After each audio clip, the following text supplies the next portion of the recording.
73,5% kasus konfirmasi berada di usia produktif. Dipublikasikan oleh jurnalkawasan.com. Halo Pabrikers. Direktorat Kesehatan Kerja dan Olahraga telah menyelenggarakan webinar vaksinasi COVID-19 bagi pekerja industri yang disiarkan secara langsung di kanal YouTube pada Kamis, tanggal 21 Januari tahun 2021.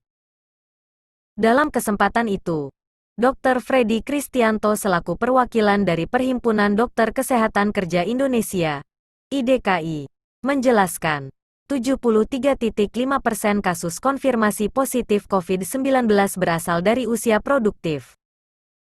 Kita lihat dari data covid19.go.id tanggal 20 Januari tahun 2021 kemarin, didapatkan justru lebih banyak pada usia produktif.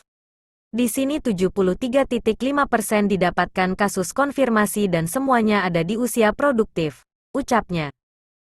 Ia mengatakan, hal tersebut menjadi tantangan dalam program vaksinasi yang saat ini tengah dijalankan oleh pemerintah. Ini menjadi tantangan bagi kita, karena program vaksinasi ini juga kita lihat memang menyasar ke usia produktif, tuturnya. Selanjutnya, ia mengungkapkan dampak dari adanya klaster COVID-19 di tempat kerja akan dapat menimbulkan banyak kerugian bagi perusahaan dan pekerja, seperti meningkatnya absensi karena sakit dan pengaruh ke pembiayaan kesehatan. Sementara kita lihat, tata laksana kasus dan kontak erat lebih mengarah ke isolasi. Akibatnya sedikitnya selama 10 hari kerja hilang selama 14 hari isolasi. Padahal secara regulasi kita tetap harus melakukan pengupahan penuh kepada pekerja, ucapnya. Belum lagi dampak dari kontak tracing, waktu isolasi dan biaya pemeriksaan, tambahnya. Seperti yang telah diketahui, bahwa gelombang 1 program vaksinasi yang dimulai dari Januari hingga April tahun 2021 lebih banyak menyasar kepada petugas kesehatan dan petugas publik. Sedangkan untuk pelaksanaan vaksinasi bagi pekerja swasta masih menjadi pertanyaan rekan dokter perusahaan dan manajemen perusahaan. Kedepannya ia berharap, program vaksinasi mampu menjadi solusi dalam pengendalian resiko penularan COVID-19 di tempat kerja, dan dapat meningkatkan produktivitas pekerja. Harga daging sapi melambung naik pedagang ogah dagang. Dipublikasikan oleh jurnalkawasan.com. Halo Pabrikers.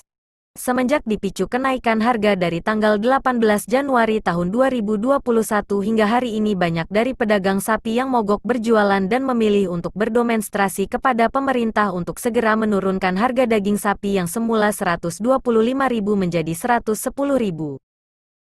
Kenaikan ini menyebabkan tutupnya semua lapak pedagang yang berimbas pada tutupnya beberapa warung bakso dan beberapa warung di sekitar Pasar Cikarang yang berdampak pada sepinya pasar, ujar Haji Mia.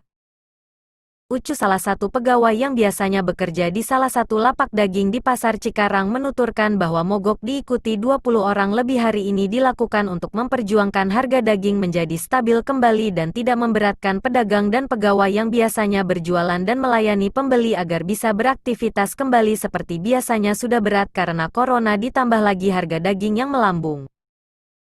Sardi menjelaskan, jika pada hari biasanya jualan bakso bisa meraup keuntungan puluhan juta setiap harinya, selama pandemi ini menurun dan ditambah lagi pandemi yang belum berakhir dengan penurunan pendapatan sampai Rp300.000.